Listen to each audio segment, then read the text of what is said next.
এই ভিডিওতে আমি স্পাইডারম্যান ব্র্যান্ড নিউ ডে মুভির পুরো কাহিনী আপনাদের বুঝিয়ে বলবো। তো কথা না বাড়িয়ে চলুন ভিডিও শুরু করা যাক। মুভির শুরুতে আমরা দেখি পিটার তার বাড়িতে বসে নিজের স্যুট নিয়ে কাজ করছে। কাজ করতে করতেই তার চোখ পড়ে ড্রয়ারের ভেতরে রাখা একটি কফি কাপে। কাপটির ভেতরে ছিল এমজের জন্য তার লেখা একটি চিঠি। সেই চিঠিতে তাদের পরিচয়, ভালোবাসা এবং মূলত আগের 3টা মুভিতে তাদের জীবনে যা যা হয়েছে সবকিছুই লেখা ছিল। পিটার এই চিঠিটি এমজেকে দেওয়ার জন্য লিখেছিল, কিন্তু শেষ পর্যন্ত পিটার বুঝতে পারে এমজেকে পুরনো জীবন মনে করিয়ে দেওয়ার চেয়ে নতুন জীবনটা শান্তিতে কাটাতে দেওয়াই ভালো। তাই সে চিঠিটা এমজেকে না দিয়ে নিজের কাছেই রেখে দিয়েছে। এরপর দেখা যায় পিটার নিউ ইয়র্কের বিভিন্ন ভিলেনের সাথে লড়াই করছে। অন্যদিকে নেড আর এমজে এমআইটিতে পড়াশোনা চালিয়ে যাচ্ছে। ভিলেনদের মধ্যে একজন ছিল স্করপিয়ন, যার পেছনে লাগানো ছিল বিশাল একটা রোবটিক লেজ। পিটার তাকে ধরে পুলিশের হাতে তুলে দেয়। এরপর তাকে নিয়ে যাওয়া হয় ড্যামেজ কন্ট্রোল ডিটেনশন সেন্টারে। ড্যামেজ কন্ট্রোল হলো এমন একটি হাই সিকিউরিটি প্রতিষ্ঠান যেখানে শক্তিশালী ও বিপজ্জনক অপরাধীদের রাখা হয়। পুরো শহর জুড়েই তাদের এমন কয়েকটি সেন্টার রয়েছে। এভাবেই চলতে থাকে পিটারের জীবন। একদিকে সে ভিলেনদের ধরে বেড়ায়, অন্যদিকে নেড আর এমজেও তাদের গ্র্যাজুয়েশন শেষ করে ফেলে। একদিন শহরের মাঝখান দিয়ে একটি আর্মি ট্যাঙ্ক তাণ্ডব চালাতে শুরু করলে সেটাকে থামাতে পৌঁছে যায় পিটার। ট্যাঙ্কটি সরাসরি ড্যামেজ কন্ট্রোলের একটি সেন্টারের দিকে যাচ্ছিল। এখানেই আমাদের পরিচয় হয় পানিসারের সাথে। পানিসারও স্পাইডারম্যানের মতোই অপরাধীর বিরুদ্ধে লড়াই করে, তবে তার কোনো সুপার পাওয়ার নেই। অনেক চেষ্টার পরেও পিটার ট্যাঙ্কটিকে থামাতে পারে না। শেষ পর্যন্ত সেটি ড্যামেজ কন্ট্রোল সেন্টারের ভেতরে ঢুকে ক্র্যাশ করে। পিটার ট্যাঙ্কের দরজা খুলে অবাক হয়ে দেখে এতক্ষণ ট্যাঙ্কটি চালাচ্ছিল এক বৃদ্ধ মহিলা। সে মহিলাকে বাইরে আসতে বললেই তিনি মুচকি হেসে একটু কেঁপে ওঠেন। একই সময়ে পিটারের পেছনে দাঁড়িয়ে থাকা এক গার্ডও ঠিক একইভাবে কাঁপতে শুরু করে। এরপর মহিলাটি চারপাশে তাকিয়ে বলতে থাকে, আমি এখানে কিভাবে এলাম? যেন এতক্ষণ এই মহিলাটির সাথে কি ঘটেছে তার সে কিছুই জানে না। তখনই পিটার বুঝে যায় কেউ এই মহিলার শরীরকে কন্ট্রোল করছিল এবং এখন তাকে ছেড়ে গার্ডের শরীরে ঢুকে গেছে। পিটার সঙ্গে সঙ্গে তাকে ধাওয়া করে, কিন্তু একের পর এক মানুষের শরীর দখল করতে করতে সে বিল্ডিংয়ের ছাদে পৌঁছে যায়। সেখানে স্করপিয়নকে হেলিকপ্টারে করে অন্য একটা জায়গায় শিফট করা হচ্ছিল। এক গার্ডের শরীর দখল করে সে স্করপিয়নের ট্রান্সফারের গন্তব্য পরিবর্তনের নির্দেশ দেয়। এখানে আপনাদের সুবিধার্থে বলে নেই, মানুষের শরীর দখল করে তাকে নিয়ন্ত্রণ করার এই ক্ষমতা হলো টেলিকাইনেটিক ক্ষমতা। আর যে এসব করছে সে স্করপিয়নের শরীর ব্যবহার করে নিজের উদ্দেশ্য পূরণ করতে চায়। তার উদ্দেশ্যটা কি সেটা মুভিতে পরে দেখানো হবে। পিটার ছাদে পৌঁছাতেই সে গার্ডের শরীর ছেড়ে পিটারের শরীরে ঢোকার চেষ্টা করে। ঠিক তখনই নিচে ক্র্যাশ করা ট্যাঙ্কটি ব্লাস্ট করে এবং অনেক মানুষ আহত হয়। পিটার দ্রুত নিচে নেমে সবাইকে সাহায্য করতে থাকে। সেখানেই আসে নিউ ইয়র্ক পুলিশের ডিটেকটিভ ডি উলফ, যার সঙ্গে স্পাইডারম্যানের ভালো সম্পর্ক থাকলেও সে এখনও পিটারের আসল পরিচয় জানে না। ডি উলফ পিটারকে বলে স্করপিয়ন পালিয়ে গেছে। আজকের ঘটনার রহস্য জানতে পিটার যায় ইয়ালিনার কাছে, যাকে আমরা ব্ল্যাক উইডো মুভিতেও নাতাশার বোন হিসেবে দেখেছি। ইয়ালিনা জানায় এটি 1 মাসের মধ্যে ড্যামেজ কন্ট্রোলে হওয়া 4র্থ হামলা এবং প্রতিবারই হামলাকারী অন্যের শরীর দখল করে ড্যামেজ কন্ট্রোলের সার্ভারে ভিম্যাক্স নামের কিছু একটা খুঁজেছে। অর্থাৎ সে যেই হোক না কেন এই ভিম্যাক্স জিনিসটা খোঁজার জন্যই এসব হামলা চালাচ্ছে।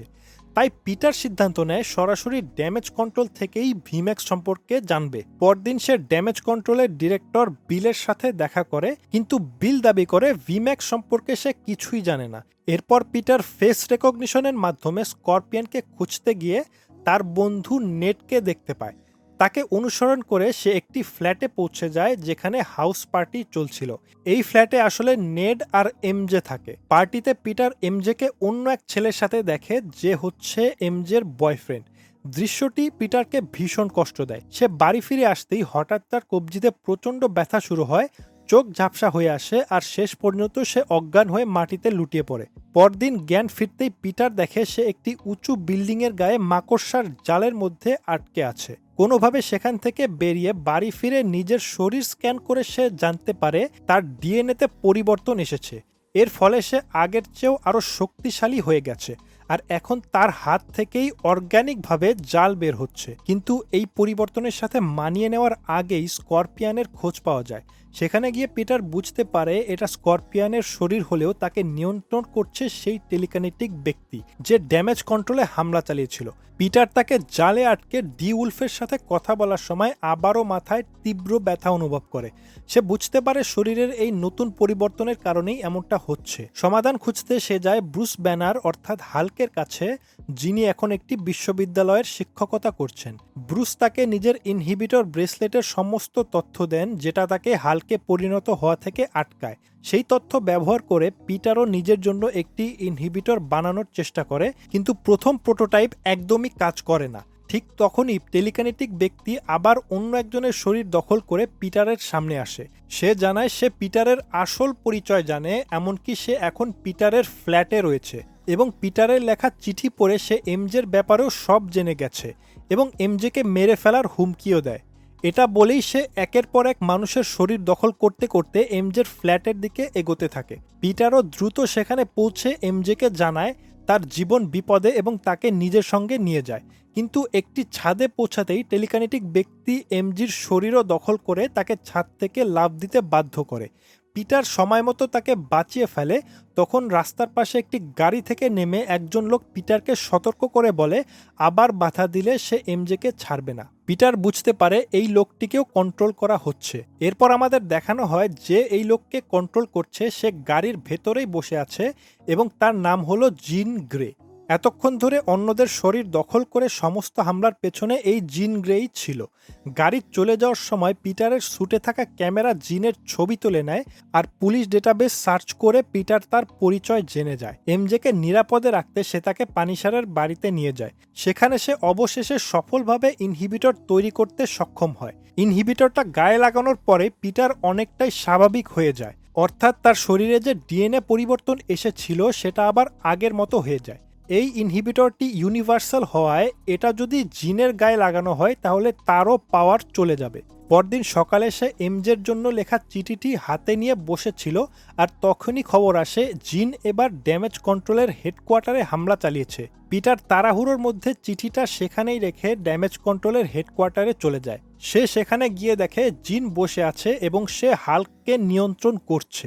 পিটার আর হাল্কের মধ্যে কিছুক্ষণ ফাইট হয় এবং পিটার হাল্ককে হারিয়ে দেয়। এরপর সেখানে পানিশার চলে আসে এবং জিন পানিশারকেও কন্ট্রোল করে তার কিছু বোমা দিয়ে একটি বিশাল দরজা ভেঙে দেয়।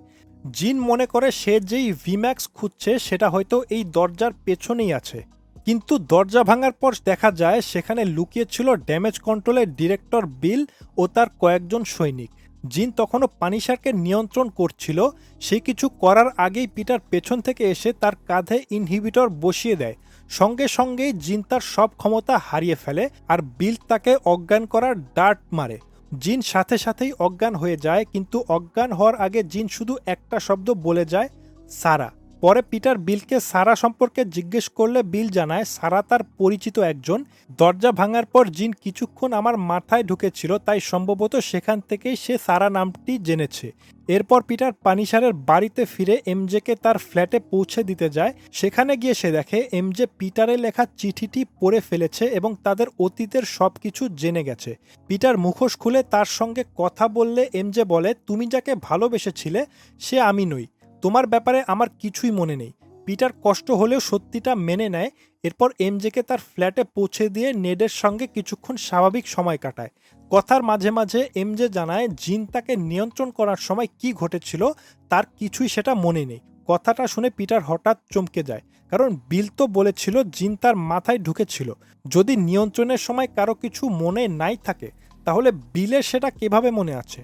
সন্দেহ হওয়ায় পিটার ইয়ালিনাকে আবার ফোন করে জিন সম্পর্কে আরও খোঁজ নিতে বলে। ইয়ালিনা জানায় জিনের একটি বোন ছিল যার নাম ছিল সারা। তাকে বহু আগে ড্যামেজ কন্ট্রোল ধরে নিয়ে গিয়েছিল। তখনই পিটার বুঝে যায় জিন আসলে খারাপ নয়, সে শুধু নিজের বোনকে খুঁজছিল আর ড্যামেজ কন্ট্রোল তার বোনের ওপর ভয়ঙ্কর এক্সপেরিমেন্ট চালাচ্ছিল। তাই পিটার দ্রুত সেই ড্যামেজ কন্ট্রোল সেন্টারের দিকে রওনা দেয় যেখানে জিনকে বন্দি করে রাখা হয়েছে। এরপর একটি ফ্ল্যাশব্যাকে দেখা যায় জিন আর তার বোন সারা পার্কে বসেছিল। দুজনেরই টেলিকাইনেটিক ক্ষমতা ছিল। সারা আইসক্রিম আনতে যেতেই ড্যামেজ কন্ট্রোলের লোকেরা তাকে অপহরণ করে নিয়ে যায়। তারপর থেকে জিন তাকে খুঁজে বেড়াচ্ছে। বর্তমান সময় ফিরে দেখা যায় জিনকে বেঁধে রেখে তার ওপর উপর নিষ্ঠুর এক্সপেরিমেন্ট চালানো হচ্ছে। বিল ও কয়েকজন সায়েন্টিস্ট তার ক্ষমতা অন্য মানুষের মধ্যে ব্যবহার করার উপায় খুঁজছিল। প্রচণ্ড যন্ত্রণার মধ্যে ওপরে তাকালে জিনের চোখ পড়ে একটি এয়ার ভেন্টের ওপর, যেখানে কোম্পানির নাম লেখা ছিল ভেন্ট ম্যাক্স, কিন্তু ভেন্টের শেষের 3 অক্ষর মুছে যাওয়ায় শুধুমাত্র ভিম্যাক্স লেখা দেখা যাচ্ছিল। তখনই জিন বুঝতে পারে তার বোনকেও এখানেই রাখা হয়েছিল এবং সে আর বেঁচে নেই। রাগে জিন নিজের বাঁধন ছিঁড়ে এক গার্ডের শরীর নিয়ন্ত্রণ করে এমন এক শক্তির বিস্ফোরণ ঘটায় যাতে আশেপাশের অসংখ্য মানুষ স্থির হয়ে যায়। এদিকে পিটার সেন্টারে ঢুকতে গেলে জিনের নিয়ন্ত্রণে থাকা গার্ডদের সঙ্গে তার লড়াই হয়।